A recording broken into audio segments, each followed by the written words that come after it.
We need to talk about Group B.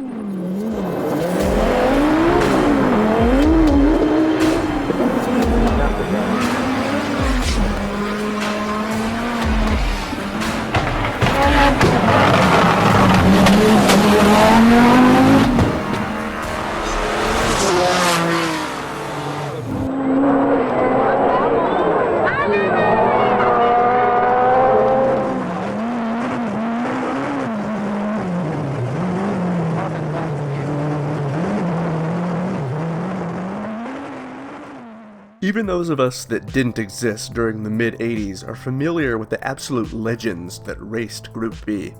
And if you were around to witness it, wow, what a time that was. We hadn't seen racing quite like this before, with so few restrictions and requirements. The joke is, if you had an engine and four wheels, you could race, which isn't much of a joke because it's almost true.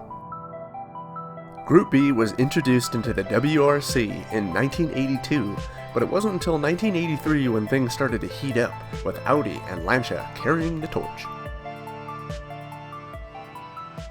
Hello, welcome to DA Garage. I'm David, and today we're talking about a very special car that unfortunately never got its chance to shine due to some very tragic events that happened beforehand.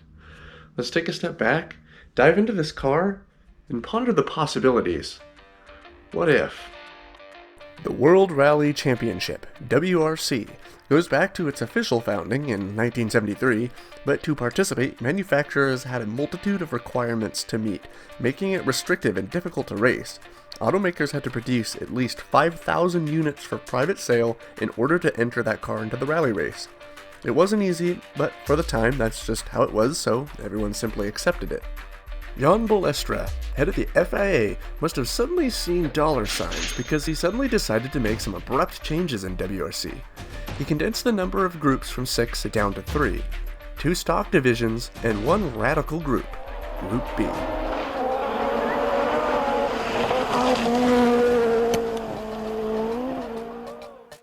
Group B was only required to produce 200 road-going units instead of the previously mentioned 5,000.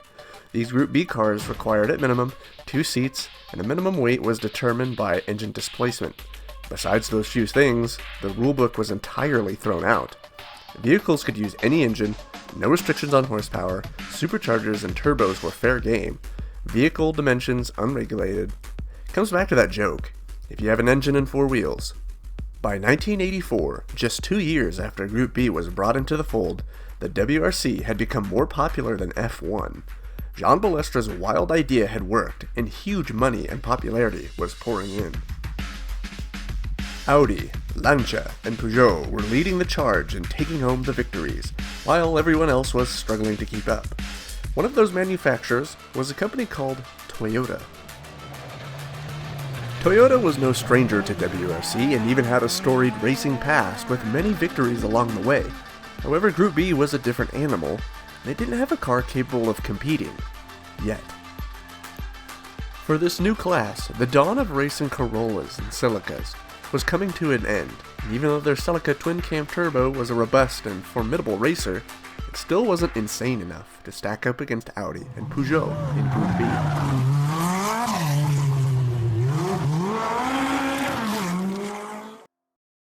Now let's imagine that Group B just isn't exciting enough for you. Nearly hitting spectators at every turn, 500 plus horsepower cars, ripping down cobblestone streets, flinging mud, dirt, and snow. Yeah, boring. In comes Group S. Introduced in 1985, with competition set to begin in 1987, though not for points until 1988, is the even less restrictive class, Group S. Remember when I said Group B required manufacturers to build 200 road-going cars for homologation, down from the previous 5,000 cars requirement? Yeah, so Group S is only required to produce 10 cars. This was essentially a prototype class for rallying. Group B on steroids. This allowed nearly any automaker that wanted to race, dabble in new technologies a chance. The possibilities abound. So, like many others, Toyota let their engineers and designers go wild and produce whatever they thought possible. What they came up with is this.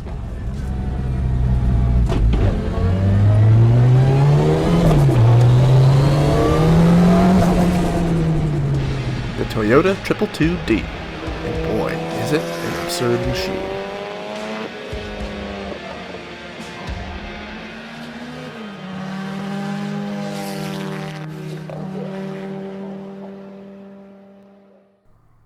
It resembled the recently released MR2, however it's almost entirely a different beast. Minus the interchangeable doors, the 222D was a different car. This racing monster was based around a central monocoque with tubular rear subframe for the gearbox and engine. Suspension was via double wishbones with adjustable coil-sprung dampers and anti-roll bars at either end. The massive cross-drilled and ventilated disc brakes came with cockpit adjustable balance control. TTE, Toyota Team Europe, developed 2- and 4-wheel drive variants of the 222D. Rear-wheel drive would be used for tarmac, and the X-Track 4-wheel drive would be used for loose ground. Compared to the others, I think this Toyota is a rather handsome little monster. First, Toyota used the engine out of the TCT Celica, a Type 4T GTE, a cast iron block with aluminum alloy dual overhead cam twin plug head with 4 valves per boom chamber. A single K27 turbo was fitted along with an air-to-air intercooler and Nipidenso E-Jetronic electronic fuel injection.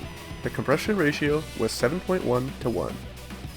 This stout little engine produced 380 brake horsepower at 9,000 RPM, 317 pound-feet at 5,500 RPM. Fair numbers and probably a good performing car, but not extreme enough for Group B. Thankfully for our entertainment, Toyota wasn't settling on those working numbers. For competition, they went with a developing 503E engine, stroked to 86mm. This engine displaced 2,140cc, and with its uprated single swirly boy, it was capable of pushing power numbers up near 800 horses. As you can imagine and see, the 222D was made purely for function, no failing pop-up headlights. They were fixed into position and secured behind a clear plexiglass cover. 2 snorkels can be spotted on either side of the front lid, along with a massive radiator vent through the middle. Made of lightweight composite materials, all the flared bodywork possesses a plethora of scoops and vents, all of which were necessary. Inside we see the same, all functionality. No feel-good soft touch panels, just a cluster of important gauges and switches, plus an onboard computer and fuse board. The only slightly soft thing in the cabin are the 2 fire-retardant cloth bucket seats and exposed linkages between the 2. Another thing that's quite odd that I've noticed. A cigarette lighter? Why on earth would you want a cigarette lighter in a rally car? Obviously, whoever the test driver was, that was something that was really important to him. Toyota successfully designed and built a mid-engine 4-wheel drive supercar possible of reaching near 800 horsepower, while weighing in at a mere 1,653 pounds or 750 kilograms. Take a moment to actually think about how insane that really is. What you may also be thinking is this car would be a nightmare to handle, and probably has atrocious turbo lag.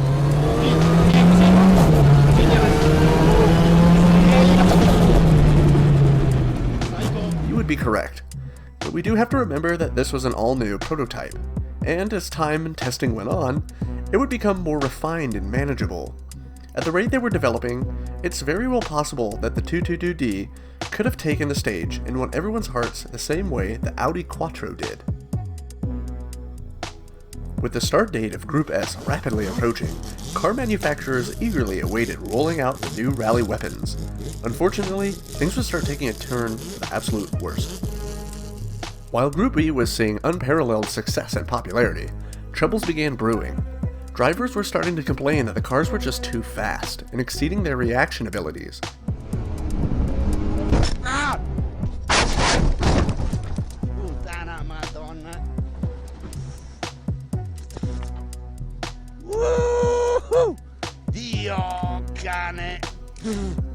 Spectators were a huge concern because they often flooded the track, only darting out of the way at the very last second.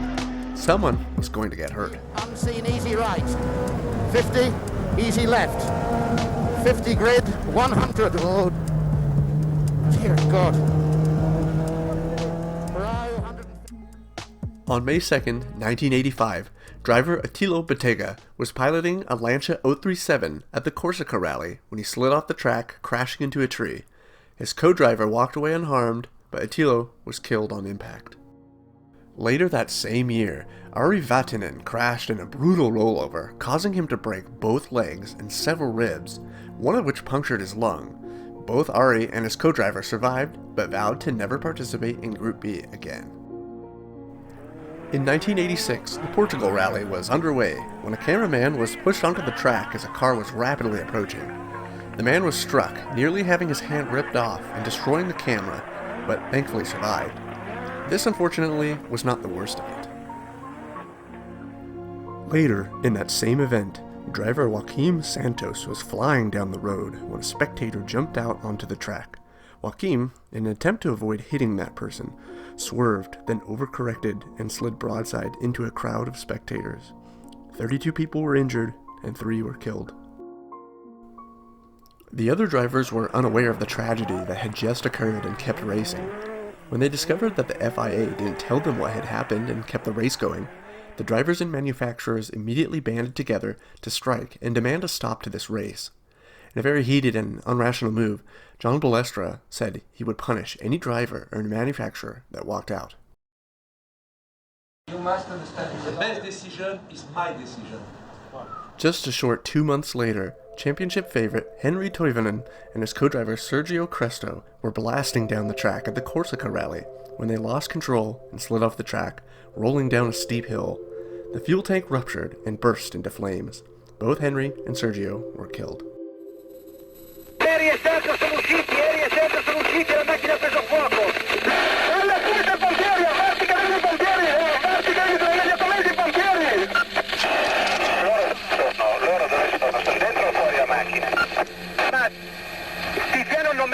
Non me lo sa dire, Tiziano da Arnaldo. If the crash itself didn't kill them, the flames would have, and this was entirely unacceptable. International pressure from drivers, automakers, and governments finally forced Group B to be shut down, along with its successor, Group S, to never see the light of day. Toyota built 11 222D prototypes, of which only 3 exist today. Only one is operational. Due to regulations and safety requirements, the other cars were destroyed. Thankfully, a few people somewhere, somehow, rescued those other 3, knowing that there would be valued pieces of history sometime in the future. With the tragedies and failures acknowledged, the WRC focused its efforts to driver and spectator safety. The tragedies that occurred in Group B will be a scar on WRC's history. However, it's not all in vain. New technologies and communications are keeping both drivers and spectators safer, all while being just as exciting and actually faster than Group B was.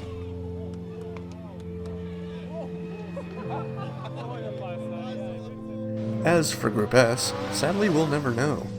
Or perhaps it's better it never came to fruition. It's possible an even more severe or numerous tragedies could have occurred and spelled the demise of WRC altogether. We simply don't and won't ever know.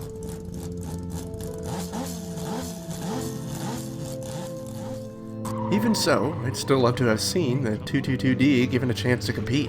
Its lightweight, mid-engine, four-wheel drive, nearly 800 horsepower, would have truly been a sight to behold. I suspect Group S and the Toyota 222D was never going to happen anyway, and here's why.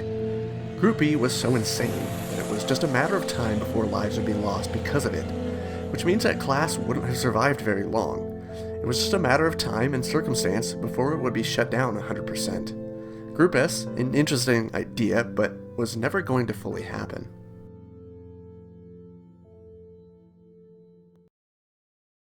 What do you think about the car? What do you think about Group B? What do you think about Group S? Did you know about Group S? Leave your comments down below. I do read them. Thank you so much for watching. I hope that you liked the video, and if you did, I do have other videos like this, so please check them out. Anyway, thank you very much for watching. I will see you all next time.